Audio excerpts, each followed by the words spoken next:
Je vous salue tous et toutes. Nous continuons aujourd'hui avec notre catéchèse sur les 7 paroles de Jésus sur la croix. Aujourd'hui, nous prenons la deuxième parole que nous trouvons dans l'évangile de Luc, chapitre 23, verset 43. Jésus dit, « En vérité, je te le dis, aujourd'hui tu seras avec moi au paradis. » Cette deuxième parole fait suite à la discussion entre les deux larrons qui sont crucifiés avec Jésus. L'un répond aux injures de l'autre par une profession de foi qui affirme que Jésus n'a rien fait de mal. Mais le plus important, il dit qu'il reviendra. Jésus ne répond pas à celui qui injure, mais à celui qui dit des biens et désire le royaume.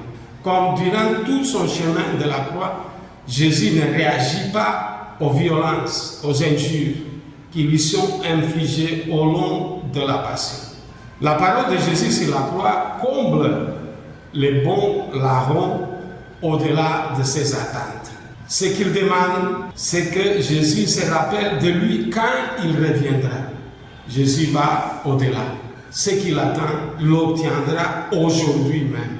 Aujourd'hui même, il sera avec Jésus au paradis. En fait, l'aujourd'hui, c'est même le maintenant pour se condamner à mort.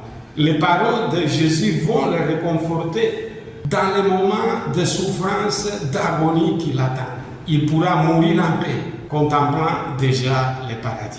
Dans le train de cette année, le Père Stefano nous a rappelé comment l'idée du paradis, de la récompense, d'une éternité en pleine communion avec Dieu a été pour Don Bosco une ressource humaine et spirituelle essentielle pour aider les jeunes à combattre la tentation et à s'engager à faire le bien.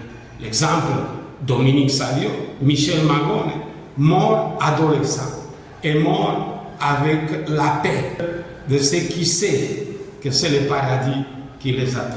Certes, pour parler de paradis, il faut penser à la mort, et cette thématique n'a pas la cote de nos jours, mais il n'a rien à faire. Nous mourrons tous un jour. À ces rétro de la médaille, nous pouvons coller le verso de la vérité de la parole de Jésus. En vérité, je te le dis, tu seras avec moi au paradis. Et sans doute, nous serons plus forts pour vaincre la tentation, plus endurants au découragement, aux souffrances, aux sacrifices, et surtout, plus décidés et créatifs à faire le bien. Et notre quotidien sera un peu plus un paradis.